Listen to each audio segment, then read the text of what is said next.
नमस्कार दोस्तों, स्वागत है आप सभी लोगों का Sonu study classes YouTube channel में। दोस्तों मैं आप लोग को NCERT book class 9 Hindi chapter 13 Shiv Mangal Singh Suman काव्यखंड विस्तृत उत्तरी प्रश्न मैं आप लोगों को इस वीडियो में बताऊंगा। प्रश्न नंबर 1, निम्नलिखित पदांशों की संदर्भ व्याख्या कीजिए तथा काव्यगत सौंदर्य भी स्पष्ट कीजिए।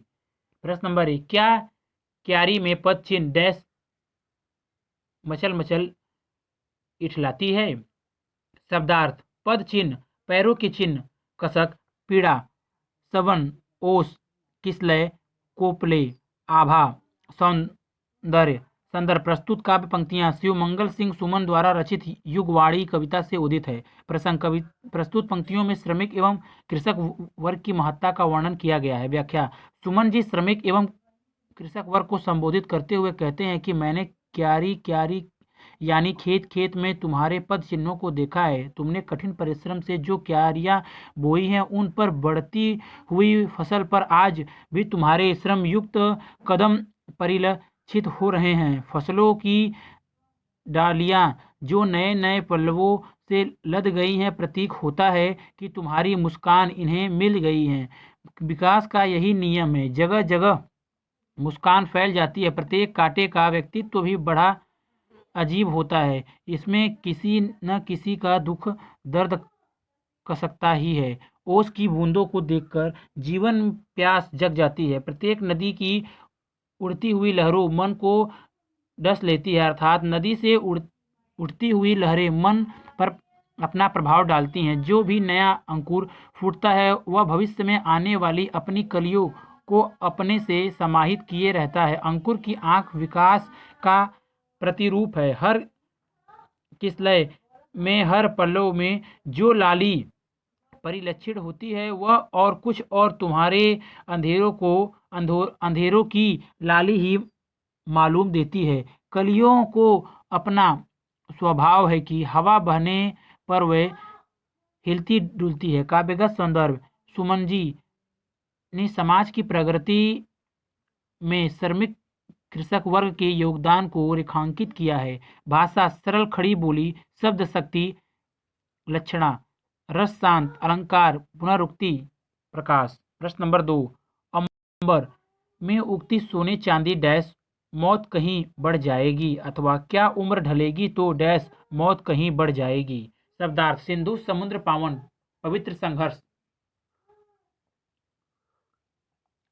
लड़ाई, लाचारी, बेबसी। संदर्भ, प्रस्तुत काव्य पंक्तियां शिव मंगल सिंह सुमन द्वारा रचित युगवाणी कविता से उदित है। प्रसंग, प्रस्तुत पदावरण में सुमन जी ने श्रमिक एवं कृषक वर्ग के श्रमिक से समाज में आई संपन्नता का वर्णन किया है। व्याख्या, सुमन जी कहते हैं कि आकाश में उगते सूरज, चांद और सितारे ऐसे मालूम पड़ते हैं जैसे सोने और चांदी की फसलें उग रही हैं। खेत में ज्वार और बाजरे की फसलें मस्ती में लहरा रही हैं। यह सुंदर दृश्य मन को प्रभावित कर रहा है। यह मन को नए नए बिंब प्रदान कर रहे हैं। चांद के उदय होने पर समुद्र में चांदनी सैकड़ों ज्वार उड़ा देती है। सुमन जी कहते हैं कि ऊपर बताए गए प्राकृतिक दृश्य इतने मोहक हैं कि हम अपने को इससे अलग नहीं कर सकते। यह इतने आकर्षक हैं कि मेरे मन को बोध लेते हैं। फिर भी जीवन में अनगिनत क्रियाकलाप करने पड़ते हैं। इन क्रियाकलापों से हम दूर भी नहीं रह सकते। प्राकृतिक सौंदर्य और जीवन के धंधे को क्या साथ साथ लेकर चलना संभव है। शरीर और मन का संबंध अत्यंत पवित्र होता है। यह पवित्र संबंध कैसे टूट सकता है। प्राकृतिक मन को सुख प्रदान करती है और जीवन के धंधे शरीर के लिए अत्यावश्यक है, अतः दोनों का संबंध बना रहता है उचित है। सुमन जी कुछ गंभीर मुद्रा में हो जाते हैं और पूछते हैं, क्या जब उम्र ढलने लगेगी तो यह सब कुछ जो आज इतना आकर्षक लग रहा है ओझल हो जाएगा। क्या उम्र ढलने के साथ साथ सूरज और चांद की क्रांति मंड पड़ जाएगी, जिसे सुंदर दृश्यों को सजाए मैंने जीवन मृत्यु का स्वर साध लिया है। क्या उसका आकर्षण सांसों को धोखा दे देगा। सुमन जी पुनः कहते हैं कि मैं उस दिन स्वप्नों एवं अपनी कल्पनाओं का मूल्यांकन करने बैठेगा। उस दिन मेरे संघर्षों पर जाला पड़ जाएगा, मेरा संघर्ष थक जाएगा और जिस दिन विश्वसता मुझ पर तरस दिखाएगी, अर्थात जिस दिन मैं मजबूरी का गुलाम बन जाऊंगी, उस दिन जीवन की अपेक्षा मृत्यु का पल्ला भारी होगा। उस दिन मृत्यु मुझे पकड़ लेगी। काव्यगत संदर्भ: सुमन जी ने जीवन और मृत्यु की यथा अर्था का चित्रण किया है। भाषा खड़ी बोली, शब्द शक्ति, लक्षणा, रस शांत, शैली गीत। प्रश्न नंबर 3, इन सबसे बढ़कर मुख प्रतिध्वनि बतलाते हो। शब्दार्थ: पथ, रास्ता, मार्ग, पथराई, पत्थर सी, आकारत, व्यर्थ, मूक, गूंगा, बेबसी, लाचारी, आजादी, स्वतंत्रता। संदर्भ: प्रस्तुत पदावरण शिवमंगल सिंह सुमन द्वारा रचित युगवाणी कविता से उदित है। प्रसंग: इन पंक्तियों में सुमन जी ने निर्बल व्यक्तियों के प्रति अपनी सहानुभूति प्रकट की है। व्याख्या: कवि कहता है कि मेरा मन प्राकृतिक सुंदरता को देखने में नहीं लगा रह सकता है। मैं दुख से तड़पते हुए उन व्यक्तियों को अत्यधिक महत्व देता हूँ जो कि अन्य के अभाव में भूख से व्याकुल होकर पथरा गए हैं। उनकी पथराई आंखें आने जाने वाले प्रत्येक व्यक्ति को अपने पास बुलाती हैं, वहीं आंखें आज मुझे भी अपने नज़दीक बुला रही हैं। यह ऐसे लोग हैं जिनकी चिंता ईश्वर को भी नहीं है। ऐसे मालूम होता है जिन्हें बनाने के बाद ईश्वर इन्हें उसी प्रकार भूल गया है जैसे कि उसने उन्हें बनाया ही न हो। सचमुच धर्म की ध्वजा इन दीपहीन प्राणियों की हड्डियों पर ही फहराती है, क्योंकि यह लोग अन्याय और अनीति के विरुद्ध आवाज़ तक नहीं उठा पाते हैं। सुमन जी का कहना है कि यदि मैं ऐसे व्यक्तियों को भुला देता हूँ तो मेरा मानव शरीर धारण करना बेकार है। ऐसी स्थिति में मेरा शरीर मिट्टी का लोथड़ा मात्र रह जाएगा। यदि मेरी आंखें इन लोगों के कष्टों को देखकर सहानुभूति से द्रवित नहीं होती हैं तो इन आंखों का कोई मूल्य नहीं है। आंसू तो दया और करुणा के प्रतीक हैं, अतः जब तक इन आंखों से करुणा का जल नहीं प्रभावित होता है तब तक इनका होना और न होना बराबर है। यदि मैं निर्बल वर्ग के भुला देता हूँ तो मेरा जन्म लेना व्यर्थ है और मेरा जीवित रहना भी मरे हुए व्यक्ति के समान ही है। अभिप्राय यह है कि मानव के प्रति सहानुभूति, दया, करुणा जैसी मानवीय भावनाओं को अपने हृदय में रखना चाहिए।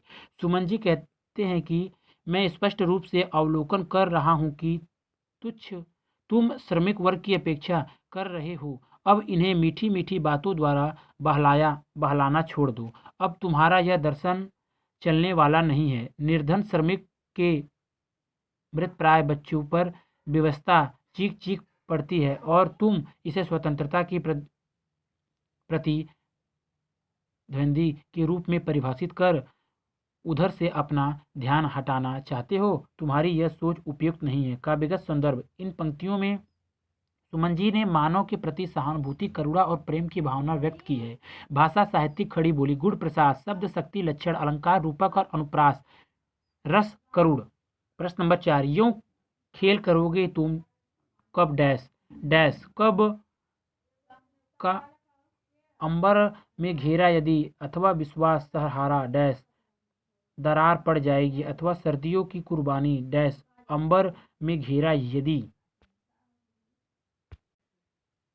शब्दार्थ: असहाय, निर्धन, सर्वहारा, गरीब तबके के लोग, घोष, फांस, कील, कुर्बानी, बलिदान, अंबर, आकाश। संदर्भ: प्रस्तुत काव्य पंक्तियां शिवमंगल सिंह सुमन द्वारा रचित युगवाणी नामक कविता से उदित है। प्रसंग: प्रस्तुत पंक्तियों में सुमन जी ने दीन दुखियों के प्रति शासन की अपेक्षा पर गहरी चोट की है। व्याख्या: सुमन जी शासन एवं पूंजीपति वर्ग को चेतावनी दे रहे हैं, यदि तुम असहायों की मूल समस्याओं का समाधान करने की अपेक्षा इसके साथ खिलवाड़ करोगे तो ठीक नहीं होगा। बहुत लंबा समय बीत गया है। गरीब व्यक्ति को आशारूपी अफीम खिला खिला कर कब तक सुलाते रहोगे। जरा याद रखना, मानवीय संवेदनाओं की जो फसल बहने बोई जोती है, यदि वह नष्ट हो गई तो तुम अकेले बचोगे और संसार शमशान घाट बन जाएगा। यदि स्थिति में तुम अकेले क्या करोगे।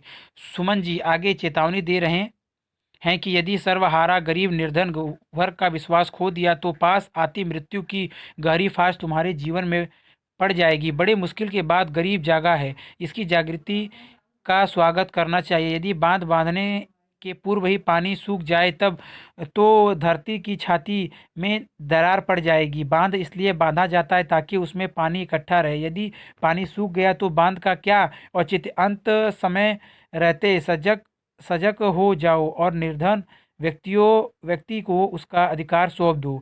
सुमन जी आगे चुप पुनः चेतावनी दे रहे हैं। यदि श्रमिक वर्ग के उत्थान के लिए सदियों से चले आ रहे विचार आंदोलन का सम्मान न हुआ, उनकी कुर्बानी बेकार चली गई तो ठीक नहीं होगा। सुबह के जागरण को जमुहाई ले लेकर खो देना कहाँ की बुद्धिमानी है। पूर्णिमा का उत्सव मनाने की बात सोचते सोचते यदि आकाश में अमावस्या का अंधेरा छा गया तो इतिहास तुम्हें कभी माफ नहीं करेगा। अतः अंधेरा दूर करके श्रमिक के जीवन में प्रकाश का उत्सव मनाने का प्रयास करो।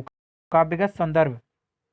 सर्वहारा वर्ग के उत्थान की बात कही गई है। भाषा खड़ी बोली, शब्द शक्ति लक्षण, रस रौद्र शैली, भावनात्मक गीत, अलंकार, आशा की अफीम के रूपक।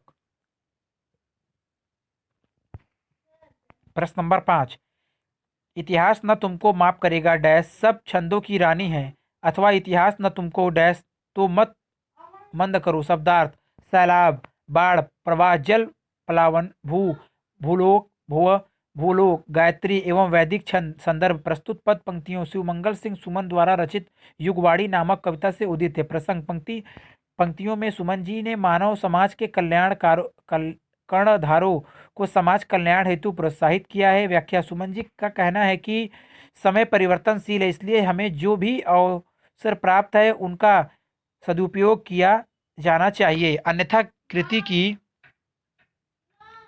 की जगह अब कृति मिलेगी। यदि हमने समय पर सही सदुपयोग नहीं किया तो आने वाला समाज हमारी आक्रामकता और कर्तव्यहीनता पर धिक्कारेगा। इस समय का जो भी इतिहास लिखा जाएगा उसमें किसी भी व्यक्ति को उसकी अकर्मण्यता के लिए क्षमा नहीं किया जाएगा। सत्ता में बैठे लोगों को चेतावनी देते हुए सुमन जी कहते हैं कि तुम्हारी अकर्मण्यता से पूर्व से उगने वाले सूरज की लालिमा पर कालिख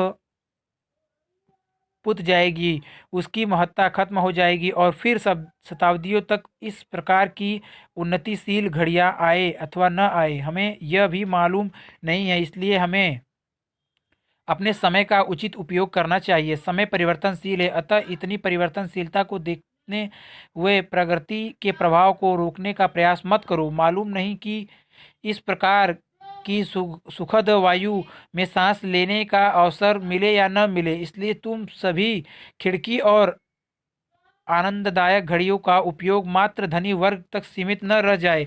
तुम्हें ऐसा प्रयास करना चाहिए जिससे उन किरणों का प्रकाश आज आमजय के आंगन तक पहुंच सके। नव निर्माण रूपी महान यज्ञ की ज्वालाओं को मंद करने का प्रयास मत करो, अपितु उसको अधिक तीव्र जलने दो। सुमन जी का कहना है कि आज जो चेतना का प्रभाव हुआ है उसके लिए बहुत पुराने समय से संघर्ष होता रहा है। इन नए प्रभाव की अरुणाई की पहचान बहुत पुरानी है। आज नवयुवक की चेतना गायत्री भूलोक और स्वर्गलोक की समता की प्रतिष्ठा करने का आह्वान कर रही है। इसका गर्मजोशी से स्वागत करो। काव्यगत संदर्भ। इन पंक्तियों में सुमन जी की प्रगतिवादी भावना की अभिव्यक्ति हुई है। भाषा ओजपूर्ण खड़ी बोली, शैली भावनात्मक गीत, शब्द शक्ति लक्षणा या तथा व्यंजना रस वीर एवं अद्भुत। अगर वीडियो अच्छी लगी तो वीडियो को लाइक करें, शेयर करें, कमेंट करें और नेक्स्ट वीडियो के लिए चैनल को सब्सक्राइब जरूर करें। Thank you for watching.